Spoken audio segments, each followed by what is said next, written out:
my parents were fighting, and then my father had filed for divorce, and about 6 months later ended up meeting a young lady, and it was devastating because it was my sister's best friend. Oh, Yeah. And he ended up leaving. Crazy thing is, that was when I was 15, and they're still together. They're still together. I'm 57. So they've been together for 42 years. They have 3 kids, they have grandkids. It ended up being beautiful. It turned around. However, it was devastating because I was on the cheerleading squad with Lori, who's now my stepmom. She was a senior and I was a freshman on the varsity, on the cheerleading squad. And it just became this crazy scandal. My mother, who I haven't spoken about much as of yet, was completely devastated because she had never, ever had a job, anything. She just was a stay at home mom. So the rug was kind of pulled out from under her. Didn't know what to do. She was lost. So my dad's gone. My mom's a wreck. And what did I do at 15? I started going out and I found boys. And unfortunately, I found this one specific boy, and he gave me this drug in like this little piece of paper. He said, "Why don't just try this? Because you'll be able to stay up all night." Well, I tried it. I had no idea what it was, but it was crystal meth oh in wow. that little paper. Yeah. So that's where the drug abuse started. It was really difficult to navigate that time. I would walk into my friend's house and see family pictures and just, oh, it tore me up. It tore me up to see that the unity of these families that were together, and then mine was just devastated. So I told you the beauty of the turnaround with the fact that my dad and Lori are still together. I have 3 brothers and sisters from them. I don't consider them step or half. They're my brothers and sisters. And I just need to tell you the beautiful part of my mom's story. My mom ended up going back to college. She graduated summa cum laude. She became a CPA and ended up being a office manager and accountant for OBGYN practice with 12 doctors. So she became extremely successful. She married a gentleman who was a senior engineer from Bethlehem Steel in Pennsylvania, who actually, you'll find this interesting, worked on the X Type Jaguar. Oh wow. So yeah, they were married for a long time. Unfortunately, he passed, Bill passed, but they had a long marriage. So it turned around. Everything was good. But that's my upbringing. Yeah. Interesting, right? It's a lot. Yeah. So things took a turn for the worse for me at 15 because I just, my grades went down and I just struggled from that point. I lost my footing. Yeah, and that's if you watched my episode, that's I used the words I developed a wild spark, at 15. And very interesting time, when you're at that point in your life where especially for the guys, the hormones are really kicking in. Girls they're kicking in too, that they're dealing with all sorts of stuff, things changing. And then yeah, when you have a very, very what feels like a solid foundation with the family, and then something big changes, and you're a kid on the one hand, but on the other hand, you're making adult type decisions. Like I got into some trouble, did some stupid things, and I accept responsibility for all those things. When you're still a kid, you're affecting the adults in your life and you're affecting your siblings if you have any, and it can get wild quickly. So yeah, as you mentioned or wrote after you watched my episode, there's definitely a parallel there. I can, There are a lot of parallels between our stories for sure, and that 15 was very significant because it is a crucial age. Everything is changing. For me to have had my first taste of a drug was crystal meth. Unbelievably bad. Unbelievably bad. I got addicted quickly, very quickly. wow. As you said, scandal. So you got that going on. You were probably 16 or so. Your sister was 18, which means your stepmother is Same age. Yep. Yeah, So gotcha. my dad was 39 and she was 18. And dad's about to be 80. We thought it was a joke at first. We thought it was a joke. And I just recently had a conversation with my father because my father said, I hate that you think that I left your mom for a younger woman because I filed for divorce 6 months before I ever even met her. But when I met her, it gave me the strength because I thought I had another opportunity at love. And I said, Dad, I don't fault you for that. At the time when it's going on, and especially getting involved with drugs, you want to blame everybody and everything else. But there came a point in time where I couldn't blame anybody anymore. I had to make some choices to take responsibility and turn things around. And it took me 22 years to stop drugs. I had 5 years of sobriety at one point and then went back out there. So, when you get involved with drugs and when you become a drug addict, you are suppressing pain. That's all it is. It's just like anything: shopping, food, sex, whatever the case may be. Overworking can be, so I have to be honest, my addiction went across the board. People ask, well, what were you addicted to? And I have to be quite frank, more. That was my addiction, more of everything. I'm an extremist, so it was all or nothing. And that has been tremendous for me as far as success because when I am in, I'm in. Like with my job, I'm very committed, but then it can be the detriment too, because if I'm in and I'm in the realm of something that's not positive for my life, it can be extremely detrimental. But I will say this because I keep saying negative and then I keep reminding or bringing up the positive. October 21st, I just celebrated 20 years of sobriety. Yeah, yeah, I actually had that on my Thank God. list. Yeah, So, congratulations on that. And you covered a lot of ground there. And ironically, so everyone knows we're recording this on November the 25th, and we launched an episode, our official first guest episode today with Mark Devine. And in that episode, we touched on the fact that drugs, alcohol, sex, gambling, you name it, they're hacks, right? So you can work your butt off in life to create natural highs, and you can create discipline through meditation and prayer that can create highs that are even better. It's working towards the ability to get there without the hacks, right? So, right. and we're here to help as many people as possible, whether it's alcohol, drugs, anything else that I just mentioned, or something else. And I'm the same way. I'm all the way in or all the way out generally. Like there's really no in between. And so when I went through my party phase, my motto was life's not worth living if you're not having fun. But what I didn't know was that I didn't have to hack my way into having fun so much. It was almost like not a split personality, but I led two lives. Like I was this competitive athlete on the one hand, and on the other hand, I had a party crowd that I hung out with. And then, as you touched on, when a traumatic event occurs when you're younger, we touched on that in another episode too. I think the episode that was Andrea interviewing me. Right. Yes. And so when considering that we're doing this to help others, like if you're watching or listening to this episode right now and you're in a similar position where you're drinking every night or doing drugs or both every night, and you think that you're okay, but you still are doing those drugs every day and or every night and or drinking, and maybe you're even functional, you're not losing your job, you gotta remember that you don't have to use the hacks or the substances to get to the point where you feel okay. You don't have to self-medicate, and as Amy just touched on, 20 years. She's been sober. 20 years. Can you imagine? And I was so dependent on anything. I mean, weed, alcohol, Coke. There's not enough cocaine in the world. People say to me, why can't you have a drink like a glass of wine with dinner? Because you're so disciplined. Why? Because I'll start looking for cocaine. It's just innately within me. So, one of the things that I can tell you is when I was partying, I would start here and then I'd go here and then I'd crash, and all I wanted was to get back here to that balance. So why not just stay there to the balance? That is without the hacks, as you're calling them. You stay in that balanced, consistent lifestyle, which is so rewarding, amazing, the difference. And I was super high functioning.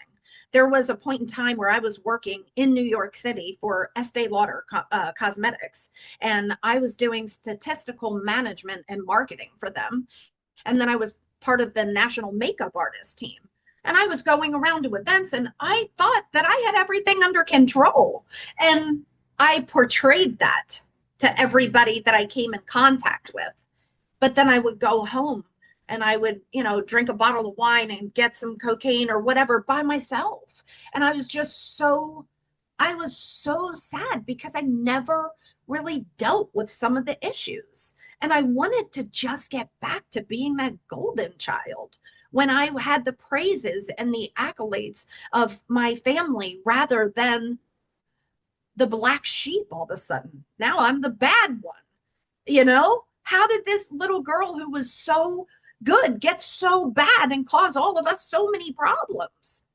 So that was difficult. Then you have the pain of that because you've got these expectations from people because you set the bar high when you were young, and now you've fallen into this black sheep category. How can you ever get back? You've got your own personal shame and condemnation that's going on, and then you've got this everyone else around you telling you how much of a mess you are. But then there's God, because there's no shame or condemnation in Christ. So I have to tell you that I did for the 22 years, I went off and on to AA, NA, all of that, but I never really got sober. I never really got sober. October 20th, when it was my last night of partying, I ended up going to a U2 concert.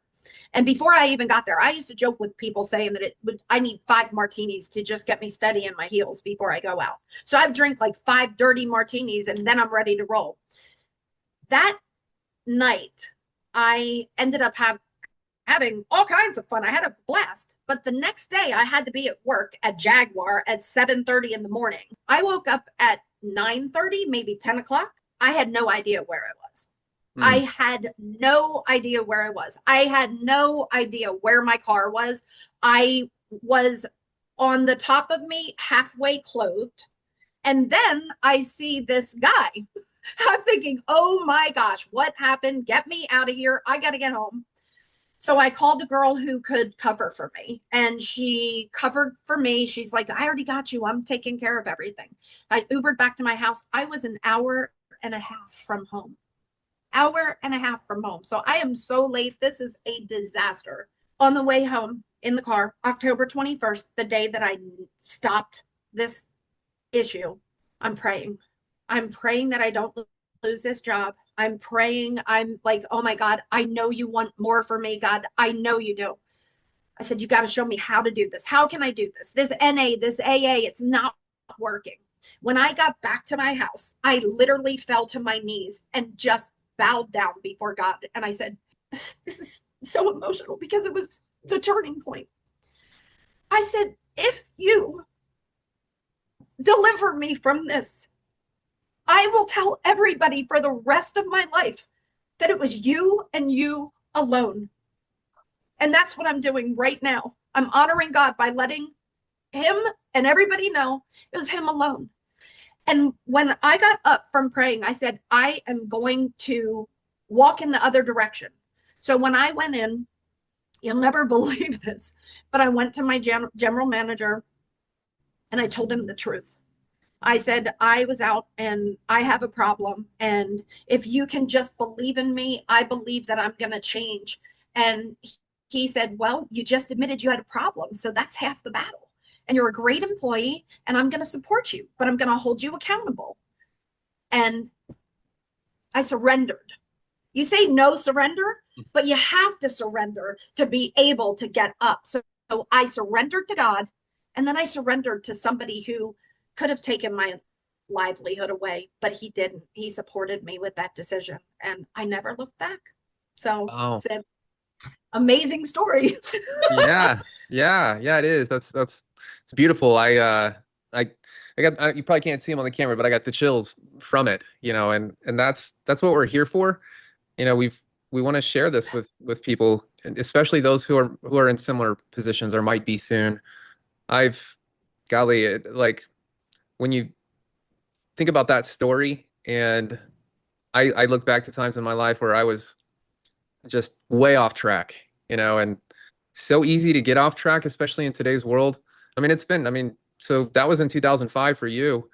I got a DWI in 2002. So right around that same time, you and I were in similar places in our lives, and when you get a DWI, they send you to AA and stuff like that. And the very first thing I thought, the very first time they forced me to go to AA, in the very first class was, I don't buy the Serenity Prayer at all. I'm not going to admit or believe, forget about admit, believe, even begin to believe that I can't control myself, and because that's one of the, in the very beginning, allow me to accept the things that I can't change or that I have no control over, or something like that, and that for me being all the way in or all the way out to tell me that I can't control myself, I was just out. I was out, but I was forced to go, so it's a very, very difficult thing to deal with, and ironically, Oof. I just did that life DNA testing where they tell you all about what your genetics say, and sure enough, Right. I want to do that. you should. It's crazy. Like sure enough, You had the gene? yeah, one of them is like the likelihood that you will consume a lot of alcohol or potentially become an alcoholic or whatever. It was like the extreme, like very high likelihood. And ironically, it also said that my resilience level was naturally not all that high. And it said that my ability to lose weight is really hard. And my weight has fluctuated over the years. But so when you combine those few things, very high likelihood of becoming an alcoholic with very, very, very high likelihood of becoming obese, and on a natural level, relatively low resilience. What it has done, or what God has done by building me that way, is I've become one of the most resilient people on the planet, and I am no longer overweight. I never would. I never ever would have, even though by the book definition I was an alcoholic because I consumed alcohol. Whatever they teach you all about that in AA. For Right, anyone right. who's watching this or listening to this and hasn't been, they basically try to convince you that you're an alcoholic by the book definition, and by the book definition, many people are. But anyway, it was really interesting to fight through that period, and it on the one hand, on the other hand, what doesn't kill you makes you stronger, and that was God's plan for me, apparently. And unfortunately, as you touched on too, for a lot of the people in my life, I wreaked havoc. Like they were Oof. worried Me about too. me. Yeah. Yeah, yeah. So anyway, sorry for the interruption there. I just No, wanted. no, no, no. We, the parallels are pretty uncanny. They really are. And when I watched your wife interview you, I was brought to tears multiple times because it was so relative to my life. And, I could see the things that you had gone through. And it's amazing though how you fall 7 times, you get up 8. That's really it. And I do want to say one thing, because there are a lot of people out there that NA and AA works for. It Mhm. did not work for me, and I'll tell you why. I am a even in the midst of my drugs and alcohol, I'm a very positive person. I would go home and privately be in pain and lick my wounds, so to speak, but I didn't show that to the world. So when I was at AA and NA, I did not like the fact that it was so sad and Mhm. morbid and all these stories. Like to Yeah. me, I thought it should be something like, I used to be this, but I'm working on this, and here's, the great things. So there is something that I got involved with, which is called Celebrate Recovery, which is a Christian based kind of AA, NA 12-step program, and it's based on biblical principles. And it was a little bit different because even the wording, Alcoholics Anonymous or Celebrate Recovery. So it's kind of like with a funeral. When somebody dies, are you going to dress in black? Are you going to cry and mourn? Or are you going to know the truth? And are you going to have, I don't know what they call it, a celebration of life? So Yeah. that was the difference. And it became more effective. And once again, I have a friend of mine who's been sober for 35 years, still goes to meetings. He swears by it, sponsors everybody. And there are some people that is going to be the avenue. But across the board, the way to conquer it is to surrender and then never surrender to the new plan. Right. Right. Yeah, you and I have touched on it, but for those who are listening or watching that haven't looked at our logo, we've got the no is in red, and there's various. Amy and I have communicated about this too, but there's various ways to look at the logo on purpose, right? So the red initially was red stop, like stop sign, stop light, stop, like never surrender to what's bad or an obstacle that you need to overcome, or on a more biblical, or from a biblical standpoint, that's the blood of Christ, right? Right. And Mhm. with surrender, it's white because that's the light, right? You surrender to what's good. You surrender to your God. And Or the it's, white flag of surrender. Oof, I'm done. yeah, you yeah, know? yeah. Yeah, so that's exactly why we're here. We want people to not surrender to stuff they shouldn't surrender to, but find God and surrender to God. And I've been saying all along that we're not here to necessarily preach, but we're here to provide a path. We want to give true stories about ways people have found the light. Even though we're not here to preach, it's like what you'll learn if you're in a dark place right now and you're watching this or listening to this is that you might think of people that are talking like we're talking, like holy rollers, or maybe we're crazy because you're an atheist and you don't believe in anything spiritual. But what you're going to find out eventually is that karma is real, and what goes around comes around. Those are pretty much synonymous. And if you can get God in your life, spirituality in general, there's been studies that have been done that have proven that it's something like 43% of people who attend some form of church regularly are the 43% is you are 43% more likely to be happy if you do attend church of some sort.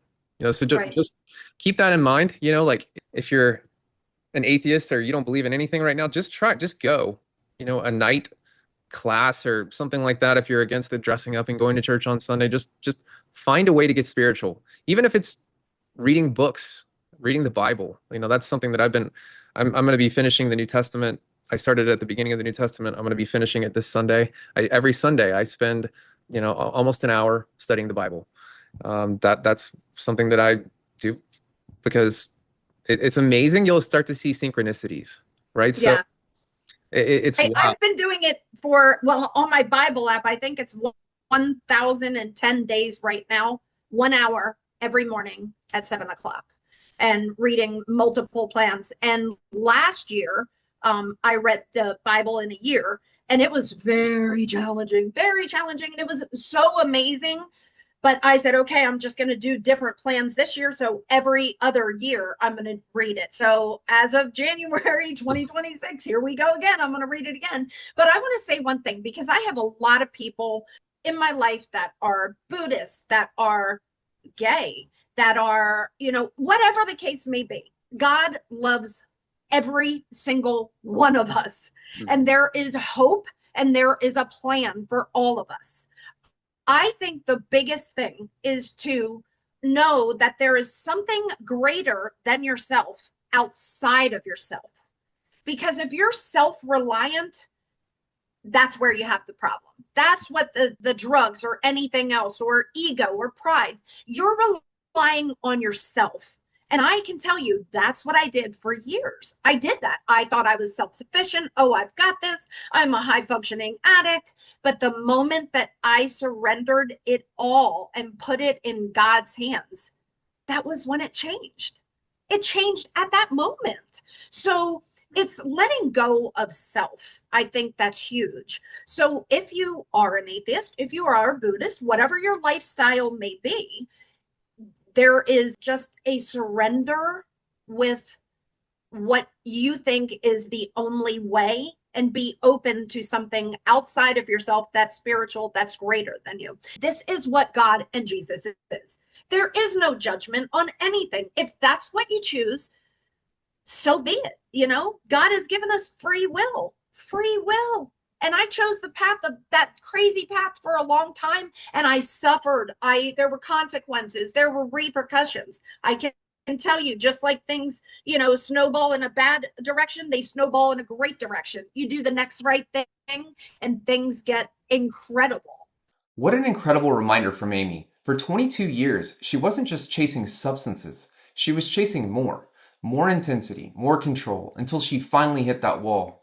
Her breakthrough didn't come from pushing harder on her own strength. It came from the moment she literally fell to her knees and surrendered. Whether you lean into a Christian faith like Amy or walk a completely different spiritual path, the lesson is exactly the same. True resilience starts when you stop relying entirely on yourself. When you find yourself at rock bottom, remember, you have to surrender to what is good, so you never have to surrender to the struggle. To watch or listen to the full episode, please click in the link in the description below. Thanks for listening, and as always, we'd be very grateful if you'd like, subscribe, and or share our content, as we're here to help as many people as possible and we'll get there much faster with your continued support. Thank you.